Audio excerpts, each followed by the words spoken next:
Hi, my name is Deon Rebello, and this is episode 7 of the DCX Bullion Vault. Hi, Willem, how you doing? Good and you, Dion. Very good, thank you.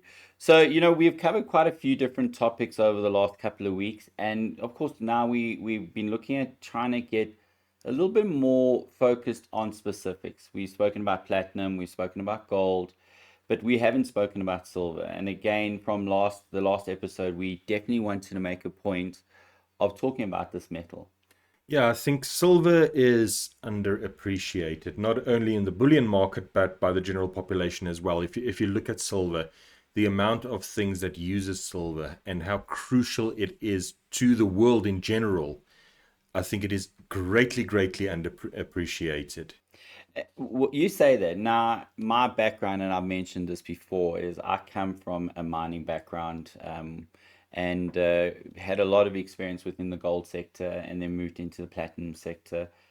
When I originally started the business, I had known very little about silver. And by sheer chance, a friend of mine said, you need to consider silver as an option. And at the time, as I said, my knowledge was very little. And then I started to apply myself, started to really do a lot of research into it. And I started to actually see that firstly, there is a relationship between gold and silver. But what separates silver from gold, it is also an industrial metal, not just an investment metal, which does set it apart. And we'll explain that also a little bit just now as to why. But your thoughts on that?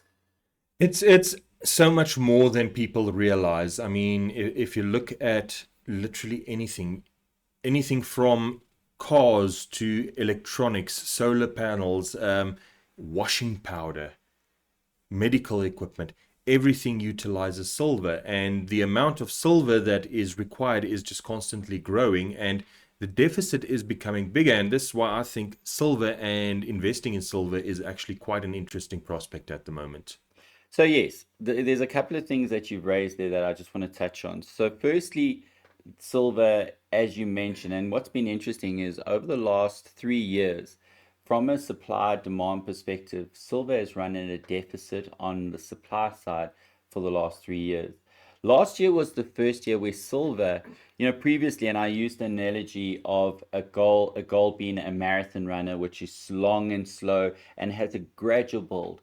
Whereas I always liken silver to your ADHD child or person, which is up, down, and up and all over the place. So from an investing perspective, a lot of people tended to look at silver as being very volatile. But what we've started to see, and this came through last year very clearly, is silver for the first time was able to go to certain levels and maintain and hold its position, a little bit up, a little bit down, but main over the overall maintained an average percentage or a dollar price for that entire year. Yeah, it's been a lot more stable than it previously was. I mean, we've seen some wild swings in the past, and it's sort of been around the $30 mark now. I think at the moment it's sitting around $32.8 or somewhere around there. And it's been around there quite consistently for quite a while now, where in the past you would see it shooting up to $30 and then dropping down to 20. I mean, we've Yeah. seen some really wild swings in silver. I mean, when was it? It was during I can't remember exactly now, during the pandemic somewhere, that silver got so low. It was I can't I recall can tell exactly. you the exact dates. It was the Yes. 19th of March 2020. And silver dropped right down to an all-time low of around $12. Well, in modern times, low of $12. And we talk about a gold silver ratio. And at that stage, for 1 ounce of gold, you would have had 126 ounces of silver. That's how big the ratio pulled out. Currently, it's sitting around 90 odd, but in the high 80s, 90s. But in normal times, silver should be at around, and I don't want to go into the gold silver ratio today, but just for the sake of this, is it should normally sit at around 30, 40 to 1. So there, in that indication, it says that there's a lot of growth still to come from silver. Yeah, definitely. I mean, essentially the gold silver ratio is how much silver ounces or how much silver can you buy for the equivalent monetary value of gold. Correct. And it's interesting. The lowest it's ever been was 2.5. So that means 2.5 ounces of silver is equal to 1 ounce of gold. However, that was, I think, 3000 BCE. The lowest it's ever been in, let's call it modern times, was, I think it was 2011. It was sitting at 32. So yeah, just to explain it, that would be a really bad time to buy. The higher it is, the better the time is for to actually buy into silver. And as you said, we're sitting around about 90 now, which indicates that it is actually quite a good time to buy. Yes. So if also I just wanted to paint a picture, and then we're going to get into the interesting facts on silver, is we talk about the spot price, and that's done within the actual markets where it's traded on a daily basis, the paper derivative.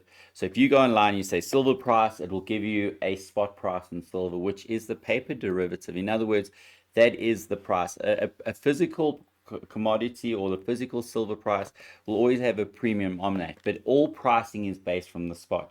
So what's interesting is in 2011, uh, gold, silver hit an all-time high of around just over $40 an ounce, and subsequently it's fallen down all through. And then of course we had that very low point in 2020, which over this full period of time was the low point, and since then it's been climbing. And so if we look at investing terms, you talk about a cap formation. We literally at that final point where there's still enough room to grow to actually get that cap to the same level of its previous all-time high in this period. Yeah, and also if you look at the what's it, the Kindleberger-Minsky model Yes. of booms and crashes, we are on that just beyond that that institutional investor phase of that model. So it would be your early investors, that would be your angel investors if you're talking about something like a startup who get in early on the ground floor. Then you get your institutional investors. Now, as soon as they start picking up on this and they start pumping money into it, and we've seen people like what's his name, old Warren Buffett. Warren Buffett. That's the man. He's invested almost $1 billion into silver. Yeah, and what's interesting is Warren Buffett generally doesn't like commodities Yes. or physical Yes. commodities, and he actually invested in $1 billion of silver. We know the likes of even Rich Dad Poor Dad, Robert Kiyosaki. Kiyosaki, yes. He's known for investments into real estate and things like that. Yet he is a massive fan of silver and its potential. Yes, and that's what I'm saying is all of your institutional, like your Goldman Sachs, your those kind of investment banks or investment houses are buying into silver, and that's where into your institutional investors come in on the Kindleberger Minsky model. Is it's starting to pick up now, and then the next step of that model is your everyday investor, your everyday man on the street, and that's where we reach the mania phase, and the price just absolutely goes through the roof. We saw that with Bitcoin. We've seen that with a bunch of other commodities or anything of the like, and eventually it picks up to a point where it can't sustain itself, and then it crashes down again. So that is the climb now that we're in that cap formation, is to get back to the top of that model. And what's interesting is I believe that it's got massive potential based on when we're going to discuss the industrial side. So we're talking very much the investment side, but it's still got a lot of, as a term, legs to go on this. And what is also important is, like you mentioned, institutional investors. JP Morgan, they had invested over, I think, 150 million ounces into silver. So there's that awareness. And where this also, we started to get the mainstream coming online and being aware of silver, was when the Wall Street bets, as the Reddit groups were making silver aware to a whole new generation, your millennials and your Gen Zs, suddenly actually realized there's this commodity out there called silver. And as a community, they try to push up the price of silver artificially. And yet, so we had a massive a price rise. At that point, I think silver, if I remember, was probably in the high teens, around $18 an ounce, and then shot to 30 overnight. And it was, if I remember, it was towards the end of January of 2021. and then there was a major pull down, and then it stayed in the high teens and in the mid 20s for some time. And I think that is to a smaller degree an example of the mania phase of the Minsky-Kindleberger model. Is everybody becomes aware of it, general public becomes aware of this, and everybody sees this price going up and thinks, I need to get in on that right now, and everybody puts their money in, and the price shoots up and gets higher and higher, and people keep buying at those prices, and then it hits a peak and it drops. And that is generally, unfortunately, where a lot of people lose a lot of money. They buy in at that extremely high price because they think it's going to keep going up forever, and then it drops. And unfortunately, that is a reality in investing in pretty much any commodity in the world. Is you're going to have a rise in prices, you're going to have this boom, and then the price is going to drop. So you need to get in before it reaches that mania phase. And I think that is where we're sitting now. We might be sitting just before the mania phase. We can see the price starting to go up quite significantly. And I think it's going to climb even a little bit more before it once again just has that pullback. So what's interesting there, and again, we're going to now start to discuss why we talk about these massive growths from the Minsky and Kindleberg model. But a lot of the time that's based on sheer speculation, where the asset that is being spoken about has nothing to really hold it behind it to actually substantiate that growth. Now we got a case for silver. And now what I want to really discuss here is the industrial side. So we look at silver. If you and Willem, you mentioned it earlier, that literally every single thing around you, if it's electronic, it has some silver in some form. You talk about medical, you talk about automated or products that are electrical products and so on. The EV sector, Elon Musk, we've spoken about him with Tesla and the whole drive of the EV sector and how that's just grown over the last 3 years. That requires vast amounts of silver to go into that supporting that auxiliary infrastructure. But then, as I mentioned, solar panels. Now, silver is a big component of solar panels. And if we look at the growth of silver over the last the growth in solar panels over the last 3 years, it's been running at an annual growth rate of around 20% per annum. In fact, in 2023, it had a 29% growth rate, and then it dropped down a little bit. But even this year, and we're into the second month of 2025, and it's already spiking up again. And again, that will give silver that credibility that once it hits those higher price points, that it will remain there. Yeah, and this is the thing, we're talking about silver being undervalued. It is literally the second behind oil. It's the second most useful commodity on the planet. Literally almost everything you see around you is dependent on silver.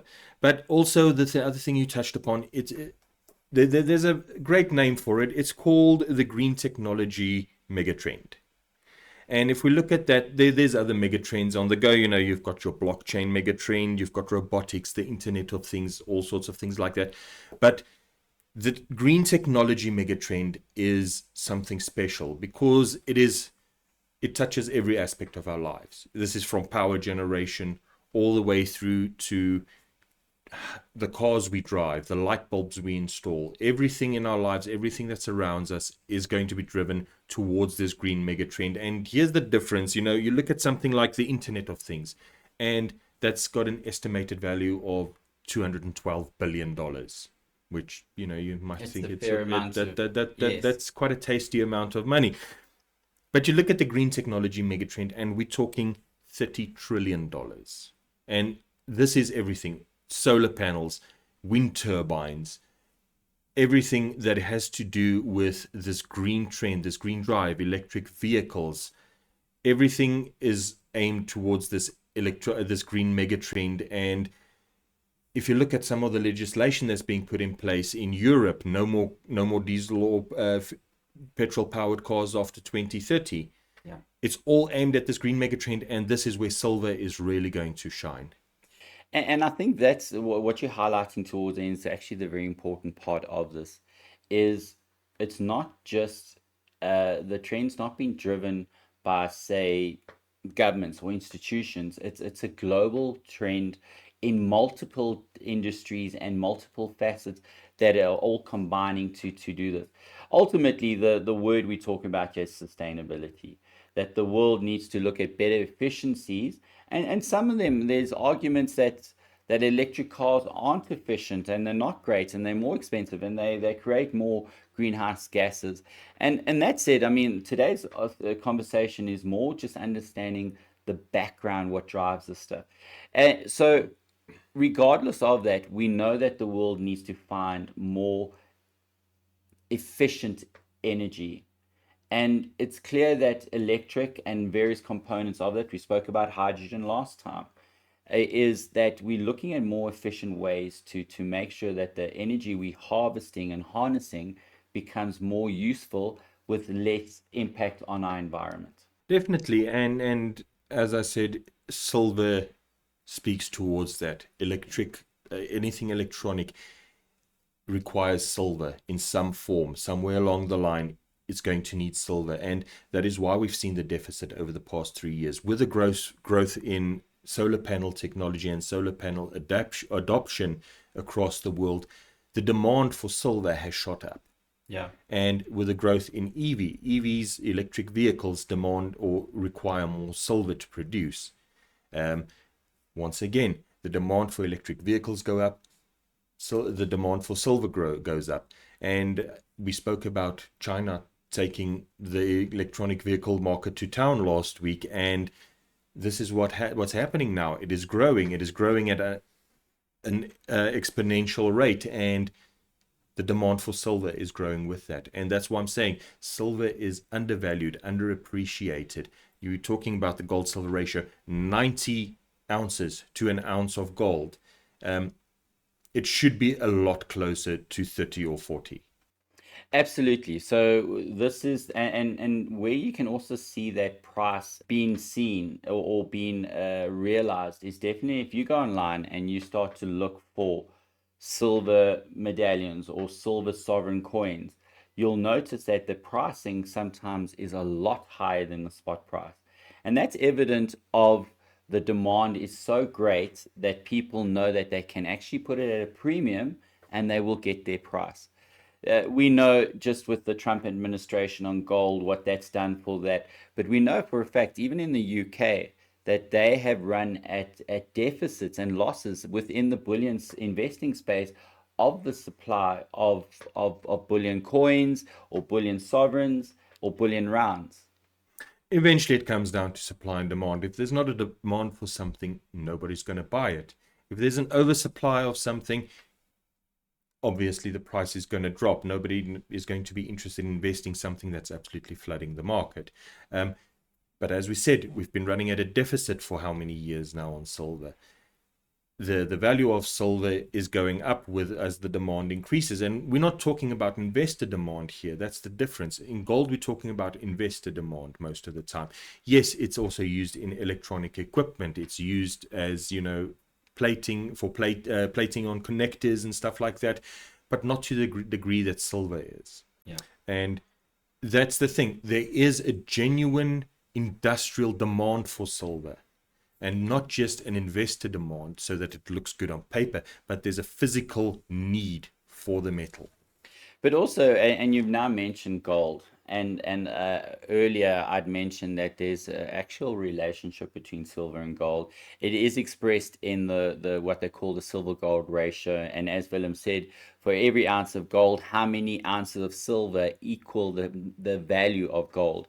And as I mentioned, that's around 80 to in the high 80s right now. So for 1 ounce of gold, it would be that amount of silver ounces to meet that price. But if we talk about what makes silver attractive from an investor's perspective, it's very simple. It's its price points. We've spoken gold right now. You're looking per ounce is roughly about $2,930 an ounce when I last checked. You look at silver, we're sitting at just over 2,000.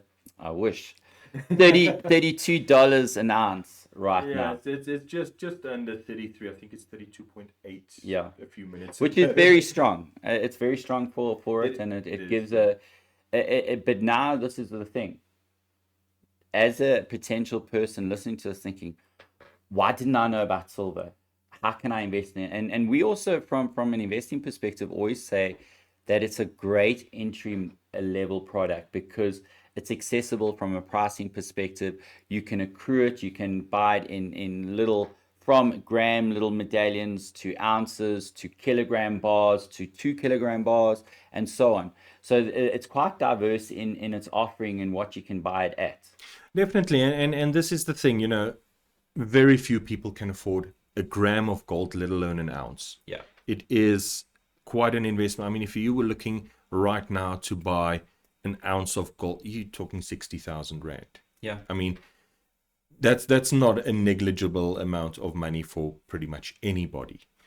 However, you can buy an ounce of silver for less than 1,000 rand. You can buy a half ounce of silver. So that's the thing, as you said, accessible to the everyday every man on the street, to literally everybody who's got a few extra rands and wants to get into investing it. You don't need 10,000, 100,000 rand. You can start investing with 500 a month. And that's the great thing about silver. It opens up that avenue for you to get in there and actually start investing in bullion. Okay, so that said, we're going to lay down also another scenario is during these times of economic distress, silver generally is slow, and we're talking now in percentages and growth, is generally slower to start than gold. So we even see right now, gold shot off out of the gates last year and was a top performer. And silver was there, but was never anywhere close to in growth percentages to gold. Yet if we go back and we even go back over the last 50 years, and you can see that this trend is actually quite a common trend between gold and silver. So, for instance, in 1976 to 1980, which is about 820 odd days, the growth in gold was around 700%, and yet in silver, that was over 1,000% growth in that period of time. So it was slow to take gold, and then but in the long run, it exceeded gold by a long shot. We see the 70s, the 80s and the 90s, where there was quite lateral growth between gold and silver, yet silver still outperformed gold, not substantially as much, but was still a better performer over those decades. We go into the 2000s, and the same thing. That silver was slow to take, gold had started to increase in its growth, and yet towards the end of the decade, it actually outperformed it hands down.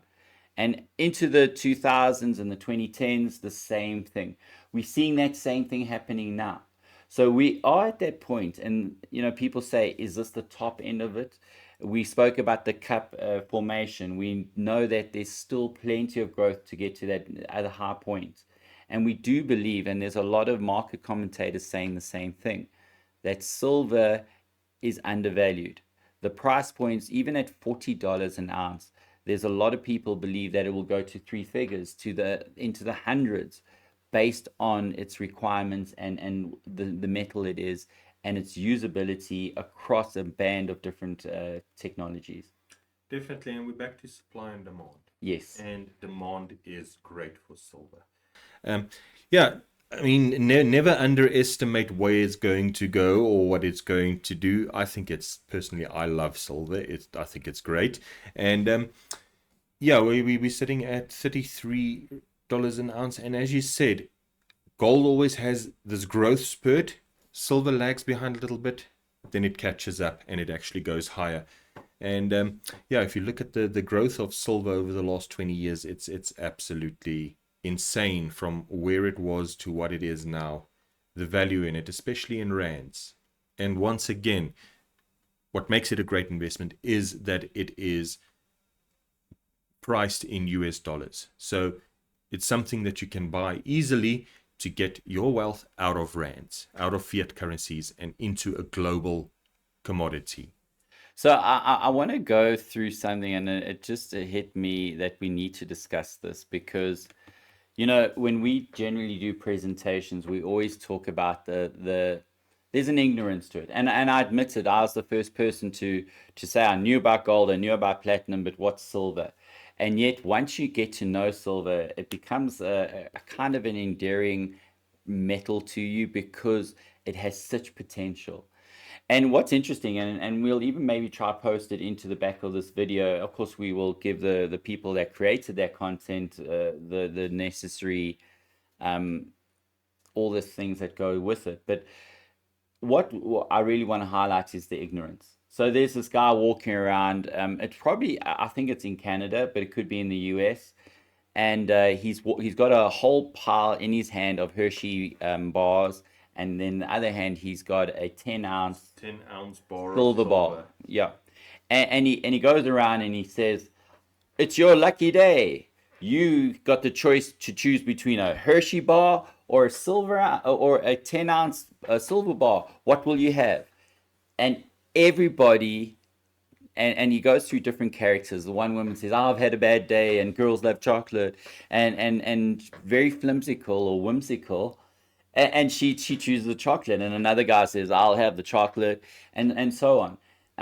But and even what's funnier is during the actual filming, the guy turns around and says to the one woman, he says, "If you want, we can get this valued. There's a store just down the way," and it was some gold silver place where you could get it verified.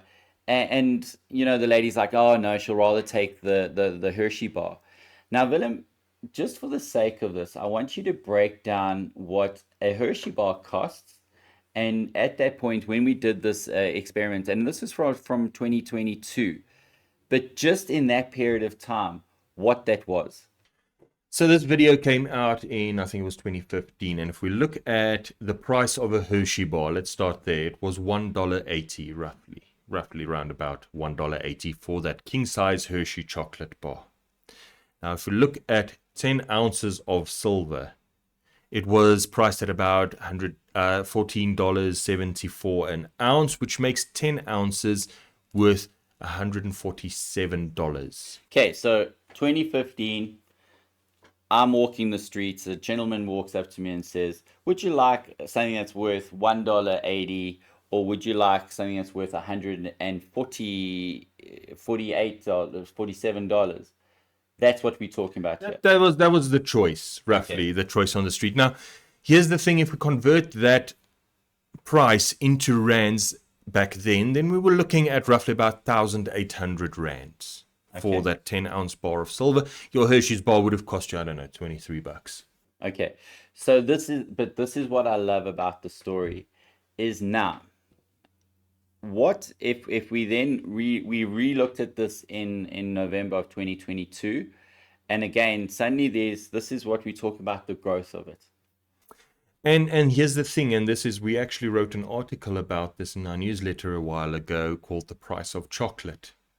And what's happened is the price of silver, if we take if you had taken that 10-ounce bar of silver, chucked it into your drawer, forgotten about it, and you opened your drawer, saw it lying there, today you'd be sitting on something that is worth roughly $330, maybe 328 roundabout there for that 10 ounces of silver.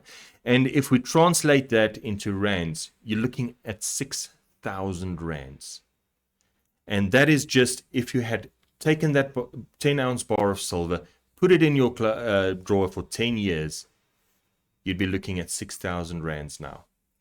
And this is what I love about this whole thing also is, if and this is an important part of our whole message of what we actually go on about all the time, is it's buying today and holding. Now that 10 ounce cost $147.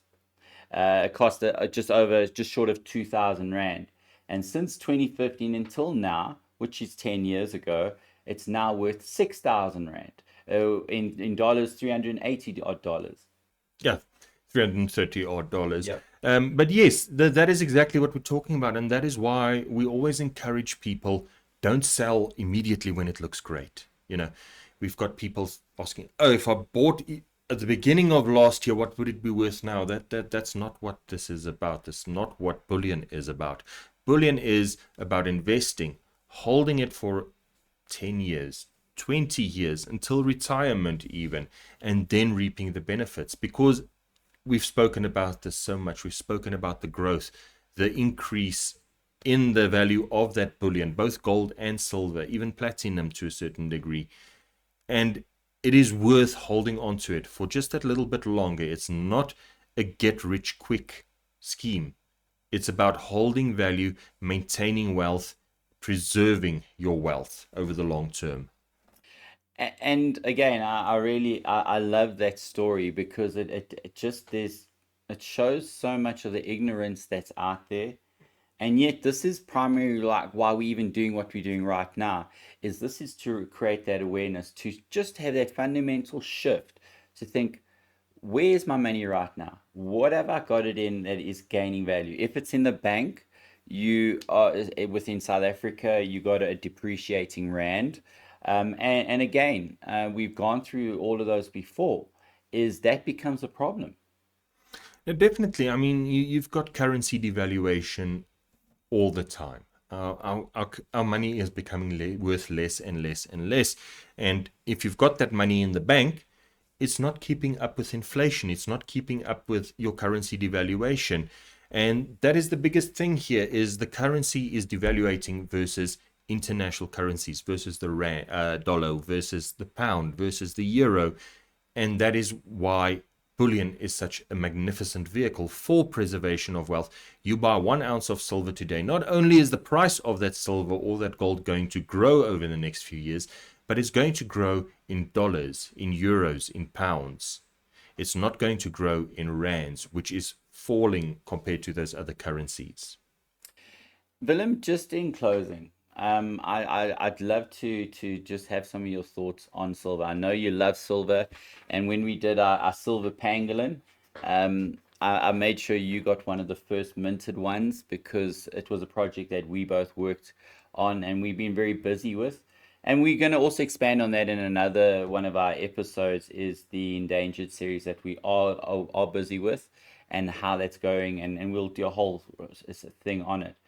But just in closing, your thoughts on silver, if there's something that you feel just someone listening needs to maybe understand. Firstly, as I said, I think silver is a great way of getting into the bullion market. It's doesn't have the barrier of entry that gold does in terms of price. You know, it's worth it. Even if you're looking to getting a 1/2 ounce, a 1/4 ounce of silver, it's definitely worth it because you don't need to be making tons of money to start investing in bullion. And that is what I'll absolutely love about silver. It's still got some legs to go. I wouldn't be surprised if we saw $35, $36 this year. Um, and it's still got quite a bit of growth to do. But the most important thing is it is a way for you to get your money out of rands, because that's the most important thing. And that's the thing we speak of often, is get your money out of fiat currencies and into a commodity. And bullion is one of the greatest commodities because it is geo-neutral. You can go anywhere in the world. You can take your ounce of silver, your ounce of gold, and you can get the same value for that, relative same value for that, anywhere in the world. And again, we made our predictions for the year, and of course we're going to revisit these. We're going to probably look at revisiting gold fairly soon because already we're hitting on close to $3,000 an ounce. But my feeling is 2024 was a very solid year for silver. It wasn't the top performer, but it was the most consistent. I mean, it stayed in its position, it held its position throughout the year and came out very strong. And again, we've painted the picture from an investing perspective where it's still got lots to grow in that. I do believe that silver is going to probably go to the high 30s, probably around 38, maybe even 39. Maybe it will break the 40, but I do see some pullbacks, and I see it sitting towards the end of the year coming out strong above about 35, $36 an ounce. Definitely, and that's the thing. As we said, it's an industrial metal, and the industrial demand at the moment is great. I'd like to thank you for your time, Willem. And for next episode, we had a little bit of a discussion on it. And in South Africa, of course, we are dealing with the budget, and then the new budget's coming out to today. So you can actually take a track of time of where we are. But we're going to discuss it next year. And what I want next year to next week, or in our next episode, more I'm sure we're going to specific. discuss it next year as well, though. We'll always discuss it. But the important thing is I don't just want to discuss the budget because it has a lot of relevance in any scenario in any country, is literally where we are with it, but also what it does. There's implications to it. So again, we're going to revisit some previous finance ministers and what they were saying and where did it end up. But yeah, we'll keep it at that for now. I'd like to thank you for your time, Willem, and we'll see you guys soon. Take care. Thanks for watching. If you enjoyed the video, hit the like button. If you want to see some more, consider subscribing, and we'll see you next time.